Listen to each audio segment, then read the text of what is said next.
वालेकुम व्यूवर्स।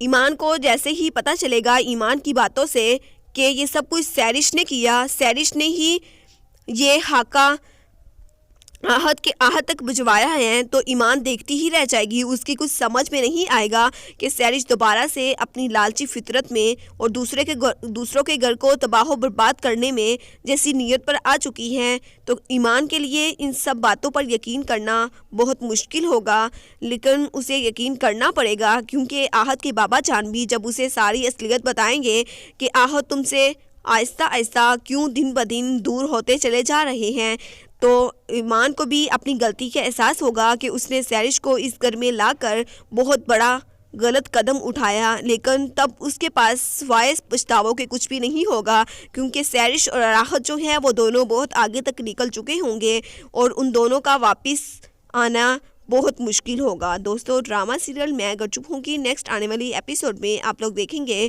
कि ईमान को जैसे ही सैरिश के बारे में पता चलेगा कि वो आहत के साथ बहुत इन्वॉल्व होती जा रही है, तो वो सैरिश को रोकने की बहुत कोशिश करेगी, लेकिन सैरिश नहीं रुक पाएगी, क्योंकि वो अब अपनी ईमान आपी का घर तबाह बर्बाद करने पर तुली हुई हैं। वो उसके घर को बर्बाद करके ही छोड़ेगी। तो ईमान रोती बिलकती रह जाएगी, आहत की बहुत मिन्नतें करेगी, लेकिन आहत भी उसकी कोई बात सुनने से इनकार कर देगा, क्योंकि उसके दिल में एक बहुत बड़ा ज़िशान और ईमान के खिलाफ सैरिश जहर बढ़ चुकी होगी और उसे उन सब से निकलना बहुत मुश्किल होगा और वो निकलना भी नहीं चाहेगा। तो ईमान बेचारी उसकी बहुत मिन्नतें करेगी, उसे अपनी बहुत सफाइयाँ देगी, लेकिन आहत उसकी कोई भी बात ना सुनते हुए उसे धक्के देकर इस घर से निकाल देगा। लेकिन आहत के बाबा जान जो हैं वो आहत को कभी भी ऐसा नहीं करने देंगे।